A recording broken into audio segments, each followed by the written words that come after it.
Untuk mengupas lebih lanjut apa itu saham syariah dan apa sebenarnya perbedaan dengan saham biasa, rekan kami My Sister Tarigan sudah berada di Bursa Efek Indonesia.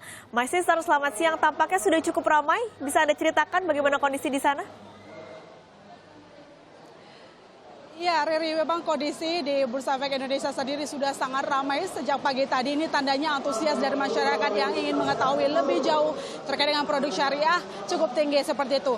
Tetapi bicara soal produk syariah, bagaimana mengedukasi masyarakat, kita ingin tahu sebenarnya apa itu produk syariah, lalu kemudian bagaimana nanti imbal baliknya kepada kita, untung atau tidak ya.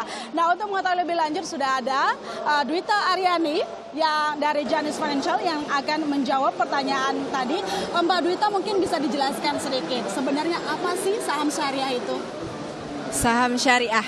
Saham syariah adalah saham-saham yang sudah diseleksi terlebih dahulu, Mbak, oleh MUI melalui Dewan Syariah Nasional, bahwa memang sekarang berinvestasi di saham itu sudah menjadi option untuk mereka yang baik muslim maupun non-muslim, tapi percaya bahwa nilai-nilai syariah itu memang penting untuk dijalankan, terutama dalam berinvestasi dan mengelola keuangan. Nah, jadi perbedaannya dengan produk-produk konvensional memang ada perbedaan, terutama peran dari Dewan Syariah Nasional itu dalam memfilter ya saham-saham mana yang masuk dalam kategori mereka. Jadi screeningnya itu dari Dewan Syariah Nasional, dilihat dari jenis usahanya, kemudian juga dari sisi fundamentalnya apakah perusahaan itu secara keuangan proporsinya dengan antara utang misalnya dengan ekuitas yang dimiliki itu sudah harus melalui screening syariah.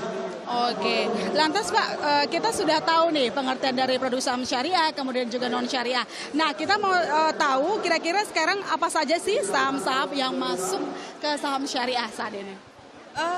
Cukup banyak saat ini saham yang syariah itu di Bursa Indonesia ada, kalau tidak salah ya, itu 316 saham yang ada di masuk ke dalam kategori saham syariah. Artinya jumlah ini ada sekitar 60% dari total saham yang bertransaksi di bursa. Jadi untuk mereka yang ingin membeli saham syariah, optionnya pun cukup luas ya. Mungkin yang jelas tidak masuk di dalam saham-saham syariah, misalnya mereka yang bekerja melalui sistem riba misalnya, yaitu otomatis saham-saham perbankan tidak masuk ke dalam syariah. Tapi untuk jenis-jenis industri lain, misalnya dari sektoral pertambangan, kemudian infrastruktur, ya, kemudian juga consumer good, FMCG, itu banyak sekali yang sudah bisa dipilih untuk dimiliki sebagai investor saham syariah. Oke, Mbak.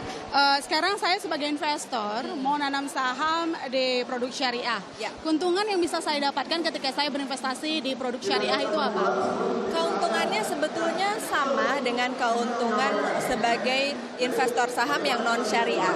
Hanya bedanya fungsinya memiliki platform syariah. Karena saat kita bertransaksi saham syariah ini, kita harus memiliki platform di sekuritas yang mungkin sudah punya platform syariah. Artinya melalui platform tersebut sudah terfilter sedemikian rupa, saat kita mau menanamkan saham atau membeli saham syariah itu bisa terjadi, tetapi begitu kita mau membeli saham yang non syariah otomatis pasti ditolak. Nah, jadi itu fungsinya beberapa perusahaan sekuritas sudah memiliki platform syariah. Jadi kalau misalnya yang ditanya adalah bagaimana saham syariah itu bisa memberikan imbal hasil sama seperti saham konvensional, sebetulnya sangat bisa. Tapi memang mungkin ada beberapa saham yang misalnya di sektor perbankan tadi yang saya bilang, karena beberapa tahun terakhir memang perbankan sangat bagus sekali returnnya gitu. Tapi ya. Padahal perbankan sendiri produknya yang menyediakan syariah baru panin sendiri. Baru hanya panin syariah yang masuk. Tetapi memang artinya sebagai saham syariah jangan itu dijadikan hambatan dalam bertransaksi saham, karena masih banyak sektor-sektor lain yang juga memberikan imbal hasil yang cukup baik walaupun itu syariah. Mbak, kira-kira nih gimana kalau misalnya ada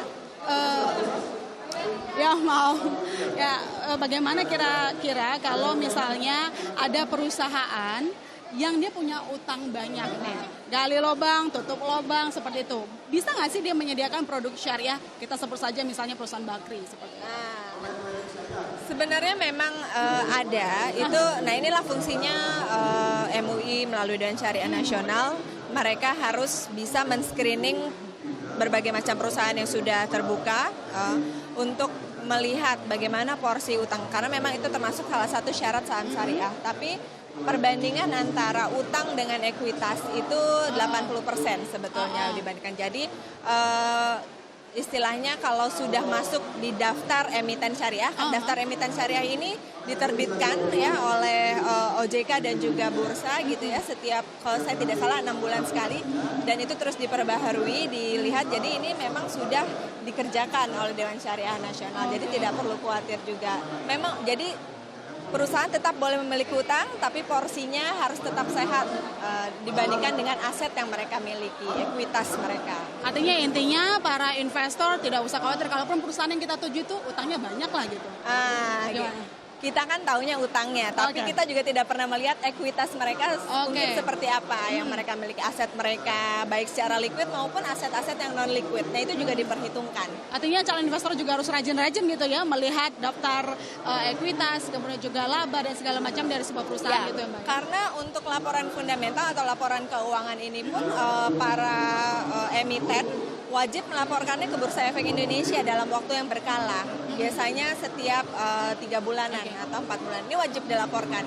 Dan semua informasi sudah terbuka, sudah bisa diakses oleh para investor melalui websitenya Bursa Efek Indonesia. Jadi sangat mudah sekarang. Baik, terima kasih Mbak Drita. Sama-sama. Ya, Riri dan juga saudara, pameran ini akan berlangsung sampai tanggal 2 April nanti. Jadi untuk Riri dan juga saudara yang mungkin sudah tertarik untuk berinvestasi di produk syariah, Anda bisa langsung datang ke Bursa Efek Indonesia. Dan sementara itu Bursa Efek Indonesia sendiri menargetkan ada 6.000 pengunjung sampai tanggal 2 April nanti, dan jumlah investor baru 5.000 khusus produk saham. Demikian Riri.